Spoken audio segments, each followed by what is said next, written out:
Welcome friends, back to the laboratory. It's Chef Mark, and I'm here today with a request video. A friend of mine asked me how to cut and butcher those gigantic chicken breasts into sensible portions. That's a good question. So, got some gigantic chicken here. And mise en place would include my chicken cutting board, the boning knife, sharpening steel, and then optional, if touching raw chicken grosses you out, some rubber gloves, a cut glove if you feel you need that, and then finally also optional, my meat mallet and some plastic wrap in case you want to pound this nice and thin for cutlets. Let's get started. Okay, I've got a couple chicken breasts here. This is a big boy. What to look for here. So there's two sides. The smooth side, one side of the skin, this is called the presentation side. This is the side that's kind of been cut through. This was once against the breastbone. So this would be the back side, now presentation side, bone side, whatever you want to call it. But all chicken breasts, regardless of what size they are, will have a couple of things. They all have a head and a lobe, so the thicker side's the head, the thinner side's the lobe. It's important to work consistently, so I like to start with the skin side or presentation side up every time, okay? Got a nice sharp boning knife here. I really feel like this is the right tool for the job. And I'm gonna first start by cutting off some of this feathery fat. And this feathery fat, there's a piece of tendon right here too that I'm gonna cut off, like some connective tissue. Don't be shy when you're trimming this.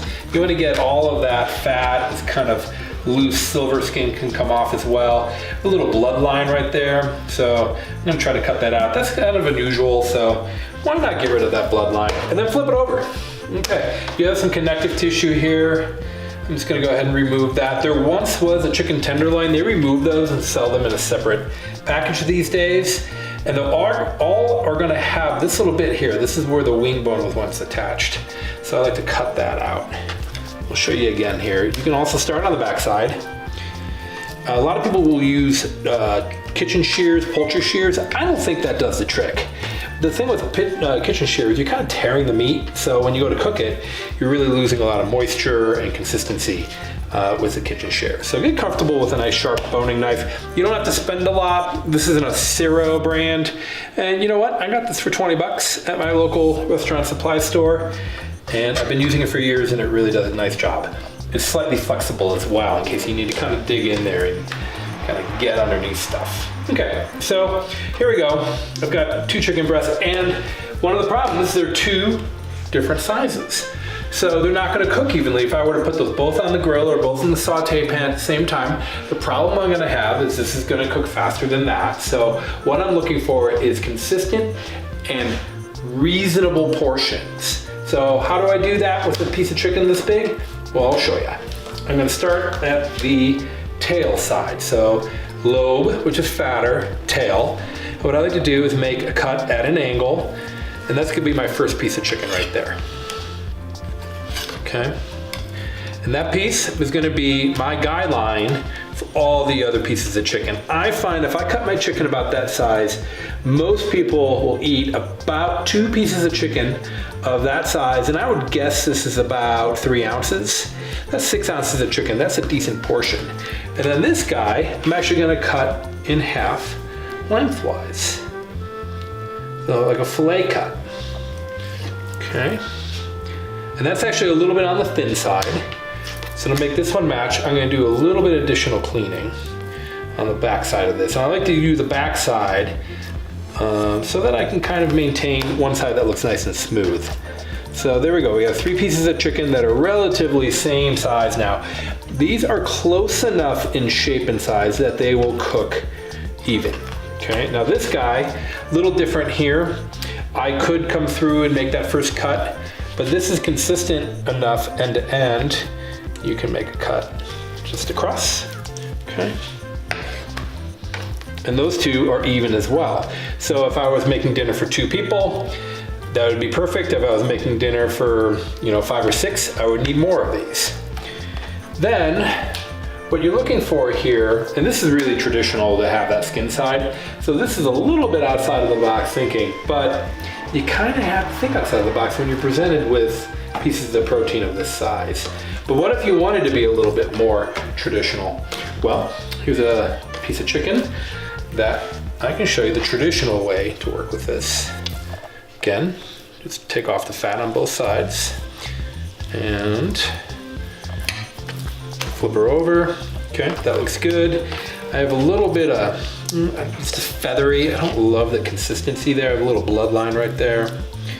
All right, and then I'm just gonna shave this down ever so slightly. And if you're worried about wasting this stuff, you can go through and take every little bit of this chicken, chop it up into really, really fine pieces, and then you can make chicken lettuce wraps. You know, some soy sauce, some sriracha sauce, put in a lettuce wrap, saute the whole thing together. It's just delicious. So that's a really nice thing you can do with the little bits and pieces. I have enough here that's probably what I'll do for myself for lunch. Okay, I wanted to show you the more traditional way. So what I'm gonna do is set up a pounding station. I have a meat mallet. Let me show you the next step.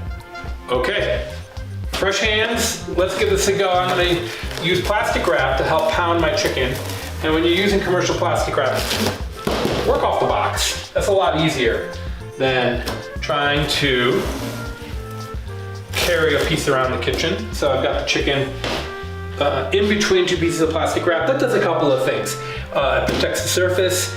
It keeps the chicken juice from splattering all over your kitchen, which of course would create cross-contamination, and gives us a nice surface to pound against.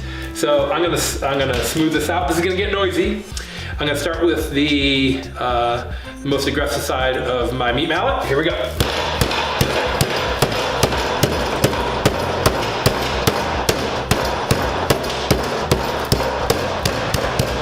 Okay, fantastic. Now we're not tenderizing. Chicken is tender enough without having to pound it. What we're doing is we're shaping. And what I wanted to do is maintain the look of a chicken breast. So I'm not just pounding randomly, I'm just trying to be very even. I'm gonna go to the next side and I'm gonna be a little bit more gentle. Here we go.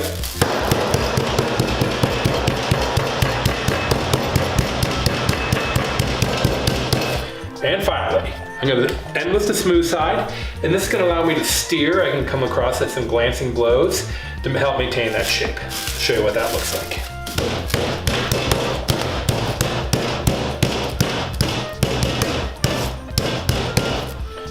Fantastic.